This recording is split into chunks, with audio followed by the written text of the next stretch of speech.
ഈ ചോദ്യം നോക്കിക്കേ, ഉചിതമായ രീതിയിൽ ക്രിയ ചെയ്യുക എന്നാണ് ചോദ്യം. അപ്പോൾ ഇതിൽ എന്താണ് ബോഡ്മാസ് റൂൾ അപ്ലൈ ചെയ്യണം. അപ്പോൾ ക്വസ്റ്റ്യൻ തന്നെ പറയാം, ഇതൊക്കെ ആദ്യമേ എടുത്തെഴുതണം, ഇല്ലെങ്കിൽ തെറ്റിപ്പോവും. 12 പ്ലസ് എത്രയാണത് 22 ഡിവൈഡ് ബൈ 11 അങ്ങനെ എഴുതേണ്ട കാര്യമൊന്നുമില്ല, 2 അല്ലേ, into 18 divided by 3 whole square അല്ലേ, -10. അപ്പോൾ ഡിവിഷനാണ് ആദ്യം ചെയ്യേണ്ടത് ബോഡ്മാസിൽ. ബ്രാക്കറ്റ് ഓഫ് ഡിവിഷൻ അങ്ങനെയല്ലേ പോകണം. അപ്പോൾ ഡിവിഷൻ ആദ്യം ചെയ്യുക. ഇതെന്ത് വരും, അടുത്ത സ്റ്റെപ്പ് തന്നെ നമുക്ക് ഈസിയായി.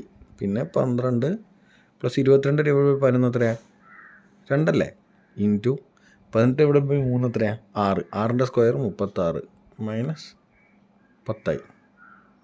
ഇപ്പോൾ 2 സ്റ്റെപ്പ് ശരിക്കും ഇത്രയും വേണ്ട സ്റ്റെപ്പ് ഇതിലെത്തി. ഇനി എന്താ വേണ്ടേ, 12 ഇങ്ങനെ ചെയ്താൽ മതിയാവും. ഇനി അഡീഷൻ ചെയ്യാൻ പറ്റുമോ, ഇല്ല, കാരണം മൾട്ടിപ്ലിക്കേഷൻ ബാക്കിയുണ്ട്. അപ്പോൾ 12 പ്ലസ് ഇനി ഈ സ്റ്റെപ്പ് ചെയ്യുക, 72 -10 ആയില്ലേ.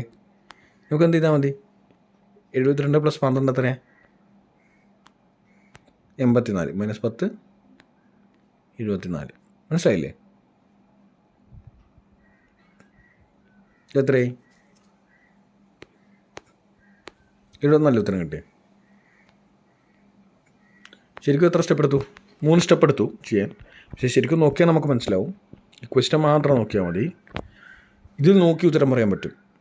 ആദ്യം 22 ഡിവൈഡ് ബൈ 11 2 മനസ്സിലാക്കുക, 18 ഡിവൈഡ് ബൈ 3 6 മനസ്സിലാക്കുക, ഇത് സ്ക്വയർ 36 മനസ്സിലാവുക. അപ്പോൾ തന്നെ എത്രയായി, 12 പ്ലസ് 2 ഇൻറ്റു 36 -10 കഴിഞ്ഞില്ലേ, അത്രേ ഉള്ളൂ.